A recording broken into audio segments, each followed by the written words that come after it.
Are you bored? Does it piss you off? Are you tired of this mundane existence? Well, you're in luck because today's episode, we're going to talk about how to deal with boredom. This is the Existential Stoic podcast. I'm Randy. That's Danny. What's going on, Danny? What's up, Randy? Danny, I've been dealing with some boredom issues recently. What's your Really? relationship with boredom? Well, I know my life is exciting all the time, and I'm never bored. Personally, yeah. World's smallest violin. Man, I can't think of things to do with myself. Yeah, it's funny. I remember when you mentioned the idea, I remember when I was younger, clearly being bored and it not being that bad of a thing, all the time. It was if you were in between things, you just be like kind of relaxing, but it was more like relaxation, boredom I associate with that.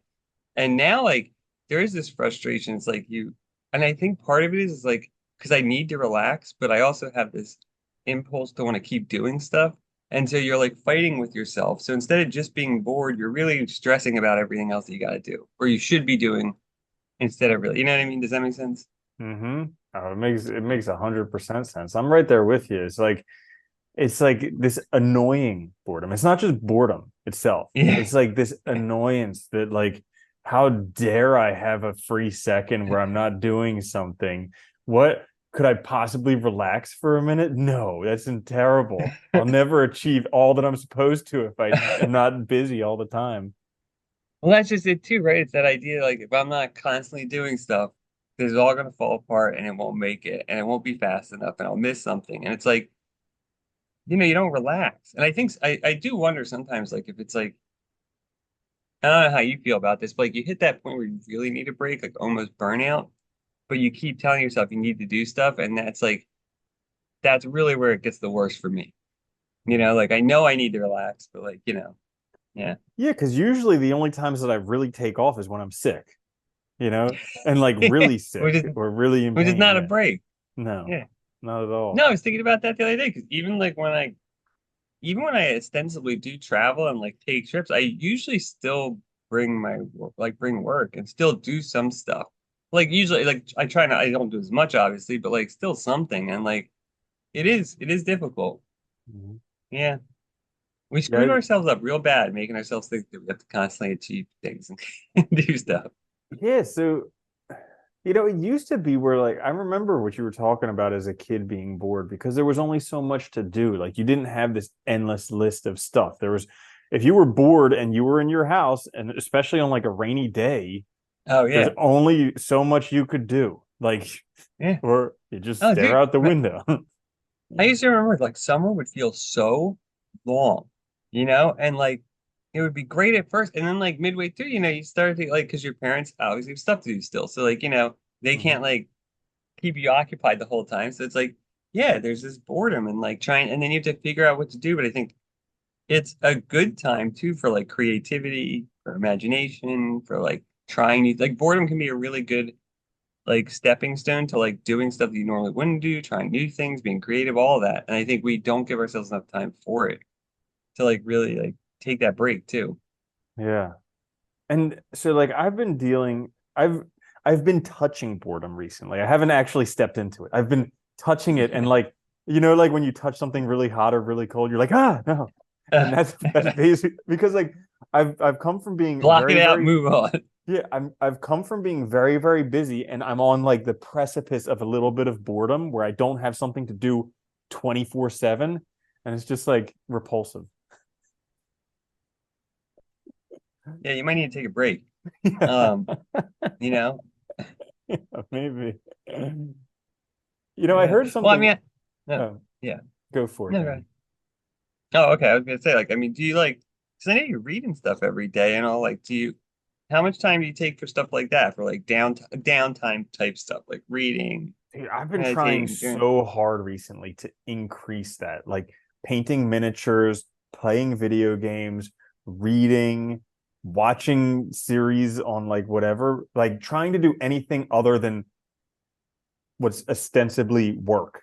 And it's just Yeah. like, whew, Well, you know what the worst hard. part is, dude? I really enjoy the work I'm doing. And so that also is hard too because you want to keep doing it.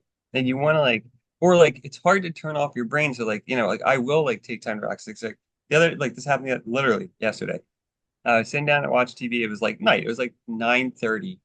So sitting down with Anna to watch TV and just chill, relax, kind of wind down. And then I thought of something, and like because it was something I had been thinking about, like a problem I was working on all day. And then so I just got on my phone and took made a note real quick so I wouldn't forget it. And then, that was that. But like it is hard because you just keep thinking about that stuff, especially if you enjoy it too. And Mhm. I think, you know, it is great. Like I really like working like freelancer at home and stuff and more on my own time. But the hard part about that is you don't have a job where you leave work.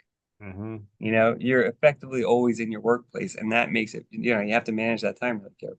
Yeah. I sometimes fantasize about these demanding physical labor jobs where like you do hard work and at the end of the day you're just tired and then but like you leave work and you're done, Yeah. you You know? can't bring anything with you, Uh, yeah. Yeah, there's mhm. something to be said for that, dude. Like where like you're not in a constant potential state of work. Yeah. Yeah. Like sometimes I fantasize about just getting a job at like a cattle ranch or something like that where you just work outside all day in the miserable weather and I Yeah. don't know. Can be Yeah. fun though and nice. Yeah. You also feel like, it's funny too. I think people always they all, any kind of like manual labor job gets such a bad rap because of like our emphasis on like college and stuff You like can that. But never be like, a billionaire if you work in a yeah, cattle ranch. Yeah. totally not true. But like, you could, who knows? But it's funny because those jobs, there is something to be said about that though, because there is like tasks, specific tasks you have to get done. You get them done. You can see that they're finished. It's not like this, like, I feel like so much of work nowadays can feel like busy work for people because it's like, you know, project things never get completed, they're never finished. It is hard. Hmm. And there's Yeah. like no finish line, and then also you can't really look back and be like, ah, I did that, you know? Like you mend a fence, and every time you drive past that fence, you're like, I did that. But Yeah. like you get a degree and it's up on your wall and be like, yeah, I spent way too much money on that. Karl Marx, that philosopher, Uh-huh. or Das Kapital, he said that like he had this idea, and it was really, I think it was in his young writings, but he said, you know, effectively what he said was like, human beings, like we can only realize our powers in the world, in reality. In other words, like I can only know that I can make a table if I physically make a table, right? Like I have to make it. But once I do that, it's not only do I like see my capabilities, like I'm able to do that, I realize my power and it's manifested in reality in that table, right? Something I can do, my skills. And that's how work always used to be, right? We used to make things for ourselves, mend things, fix things. What we needed, we had to create, and it was custom and it was for us, and it displayed our abilities and powers. And so much of that is gone now because we purchase things that are Hmm. prefabs all the time. And which is, some stuff, yes, like some stuff that's fine. Like I couldn't make like with nothing else, I couldn't make a computer without the parts, right? Like I'm not going to be able to like manufacture everything. But, you know, that goes for everything. So the rest of my time, it's like, am I realizing any abilities, powers? So how else do I do this? And that's I think one of the things we lost. Mm. Hmm.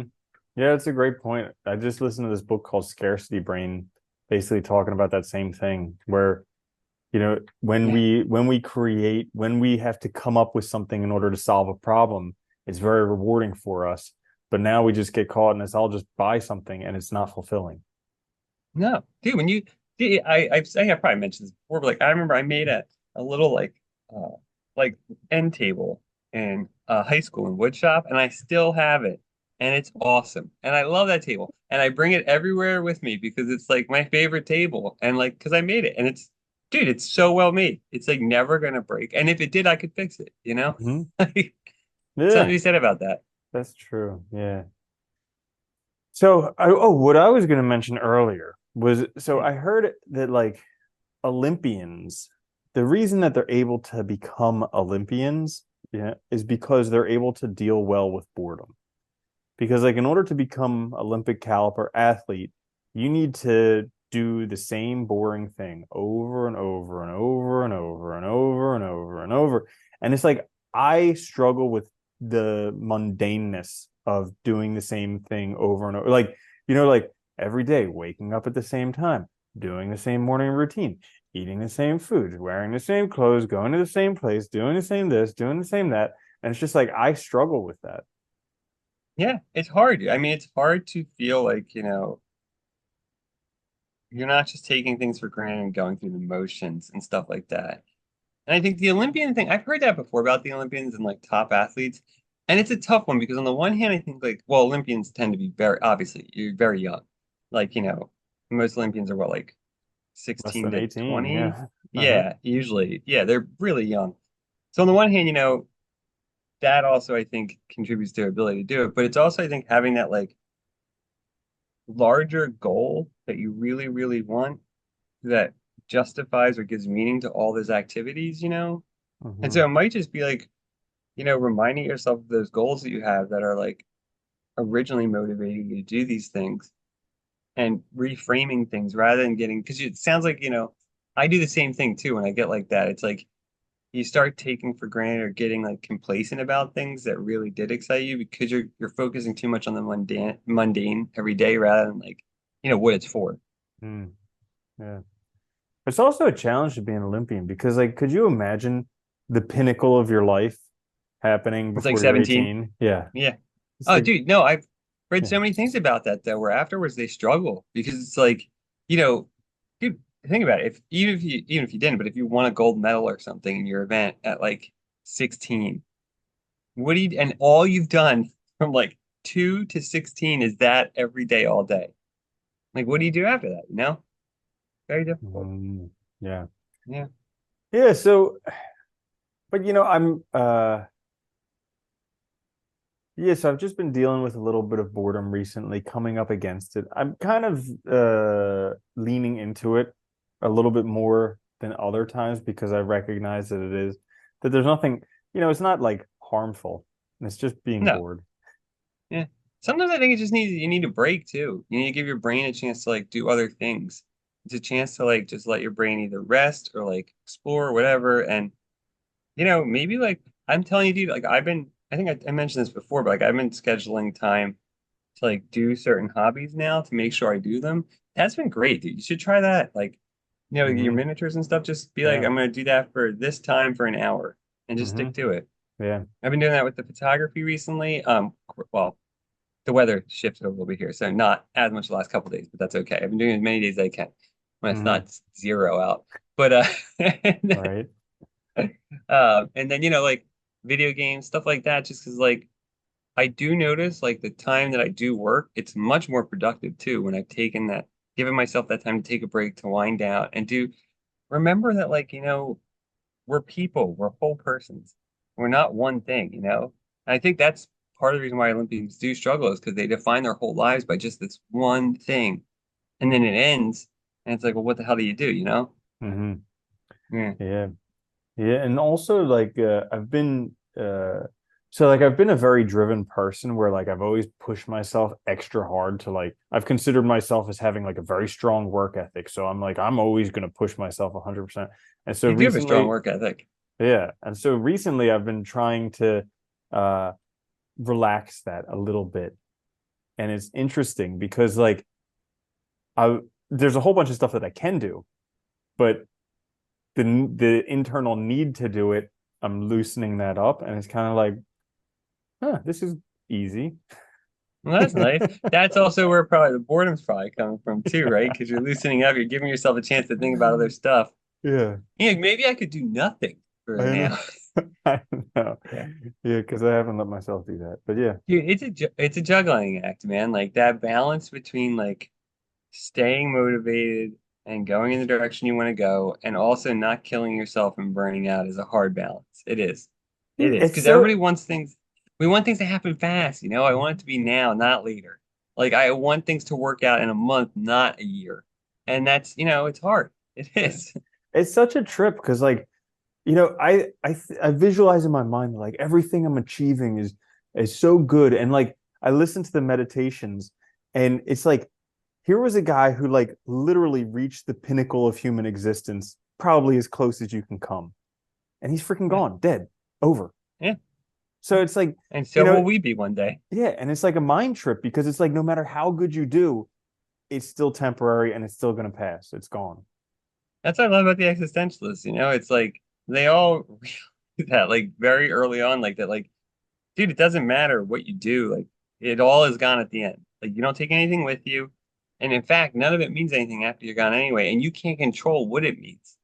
Like, all these, you might want to, like, I know a lot of people have that impulse to leave a legacy or to leave something. Well, it's like you can't control how it's interpreted. You can't control if it's even remembered. Any of that you can't Hmm. control. And, it'll likely be forgotten in the, dust of history like everything else. I mean, look at the ancients. How many ancients do we actually remember? Like It three. depends on, yeah, it depends on if their works actually survived.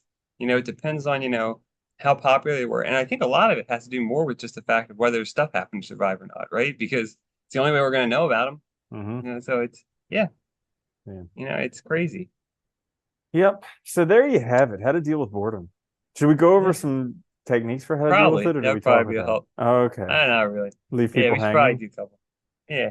Yeah. Um, I would say I really would opt for the scheduling time to do hobbies. I think is crucial, and Mm, just giving yourself a chance to also just do nothing, be bored.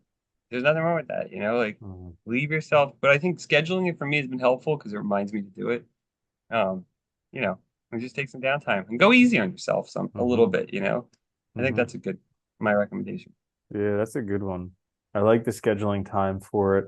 I also like to recognize that it's going to be uncomfortable. So I have like a knee-jerk response of running away from whatever's uncomfortable.